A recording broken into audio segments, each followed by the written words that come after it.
আসসালামু আলাইকুম। সারাদিন রোজা রাখার পর যারা অতিরিক্ত তেল মশলায় রান্না করা খাবার একদমই খেতে চান না, আজকের মাছের রেসিপিটি ঠিক তাদের জন্যই। আজকের রেসিপিটি করার জন্য আমি এখানে নিয়ে নিয়েছি একটি বড় সাইজের বাটা মাছ। আমি মাছটাকে কেটে নিয়েছি, তবে আপনারা চাইলে মাছটাকে না কেটে সম্পূর্ণ মাছটাও রান্না করতে পারেন। আমি রান্না করার জন্য প্রথমেই ফ্রাই প্যানে পর্যাপ্ত পরিমাণ তেল দিয়ে এখানে হাফ কাপের মতো পেঁয়াজ দিয়ে দিয়েছি। এখন অপেক্ষা করব পেঁয়াজটা সামান্য একটু সফট হয়ে আসা পর্যন্ত। আমি পেঁয়াজটাকে খুব বেশি সময় ধরে ভাজতে যাব না।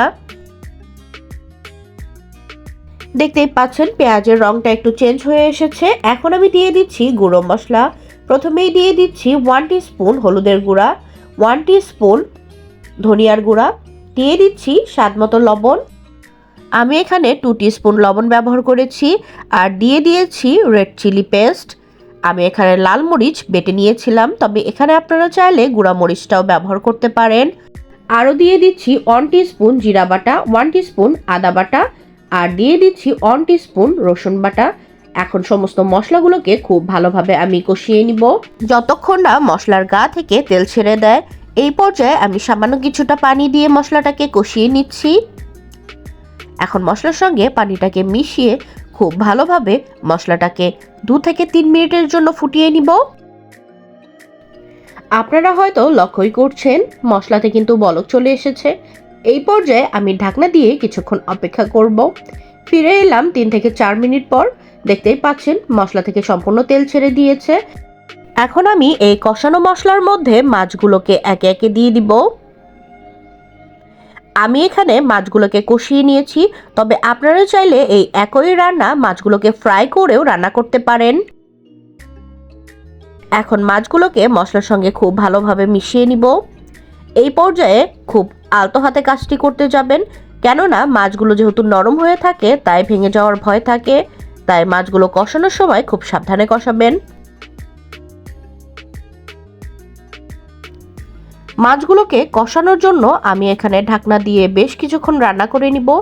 আমি প্রায় 3 থেকে 4 মিনিট মাছগুলোকে খুব ভালোভাবে কষিয়ে নিয়েছি। এই পর্যায়ে মাছগুলোকে আমি উল্টে পাল্টে মশলার সঙ্গে মিক্স করে নিচ্ছি।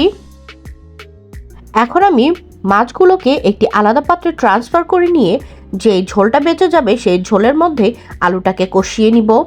আমি এখানে মাছটা রান্না করার জন্য একটি আলু কেটে নিয়েছি বড় সাইজের। আপনারা চাইলে এখানে যে কোনো সবজি দিয়েই মাছটা রান্না করতে পারেন। এখন আমি আলুর সঙ্গে মশলাটা মিশিয়ে নিয়ে এখানে আরও দিয়ে দিচ্ছি 2টি টমেটো। আমি এখানে 2টি টমেটো 2 ভাগে ভাগ করে নিয়েছি, তবে আপনারা চাইলে 4 ভাগে ভাগ করেও ব্যবহার করতে পারেন। এখন আমি আলু আর টমেটোটাকে খুব ভালোভাবে রান্না করে নিব। এই পর্যায়ে আমি এক্সট্রা করে কোনো পানি অ্যাড করব না। ঠিক যতটুকু ঝোল আছে এটার মধ্যে আলুটাকে একটু সফট হয়ে আসা পর্যন্ত অপেক্ষা করব। তাই আমি ঢাকনা দিয়ে রান্না করে নিয়েছি প্রায় 2 মিনিট। দেখতেই পাচ্ছেন ঝোলটা অনেকটাই শুকিয়ে গেছে এবং আলুগুলোও কিন্তু অনেকটা সেদ্ধ হয়ে এসেছে, টমেটোটাও নরম হয়ে এসেছে। এই পর্যায়ে এখানে ব্যবহার করছি কিছুটা পানি। আপনারা ঝোলটা ঠিক কেমন খেতে চান ঠিক ওই পরিমাণ পানি রাখার চেষ্টা করবেন। আসলে ঝোলটা যার যার প্রেফারেন্স অনুযায়ী, অনেকে পাতলা ঝোল খেতে পছন্দ করেন, অনেকে আবার ঝোলটা একটু গাঢ় হলেই বেশি পছন্দ করেন। তাই ঝোলটা আপনারা বুঝে শুনে দিবেন। এখন অপেক্ষা করব ঝোলটাতে বলক চলে আসা পর্যন্ত। প্রপারলি বলক চলে এসেছে। এই পর্যায়ে আগে থেকে কষানো মাছটা আমি এখানে অ্যাড করে দিচ্ছি। এখন আর খুব বেশি সময় রান্না করতে হবে না, আমরা রান্নার একদম শেষ পর্যায়ে চলে এসেছি। মাছটা দেওয়ার পর আমি ঢাকনা দিয়ে কুক করে নিয়েছি প্রায় 5 থেকে 6 মিনিট। দেখতেই পাচ্ছেন প্রপারলি রান্না করার পর মাছের কালারটা ঠিক কেমন এসেছে। এই পর্যায়ে আমি মাছগুলোকে হালকা হাতে নাড়িয়ে দিচ্ছি। আমার রান্নাটা কিন্তু অলমোস্ট রেডি হয়ে গিয়েছে। যারা অতিরিক্ত তেল মশলায় রান্না করা মাছ একদমই খেতে পারেন না, আজকের রেসিপিটি শুধু তাদের জন্যই। অল্প তেল মশলায় কিভাবে এতটা সুস্বাদুভাবে মাছ রান্না করা যায় হয়তো আপনারা এই রেসিপিটি দেখেই শিখে নিতে পারবেন। যদি রেসিপিটি ভালো লেগে থাকে তাহলে অবশ্যই রেসিপিটি লাইক, কমেন্ট, শেয়ার করবেন এবং আমার চ্যানেলটি সাবস্ক্রাইব করে আমার চ্যানেলের সঙ্গে থাকবেন। আজকের মতো এখানেই বিদায় নিচ্ছি।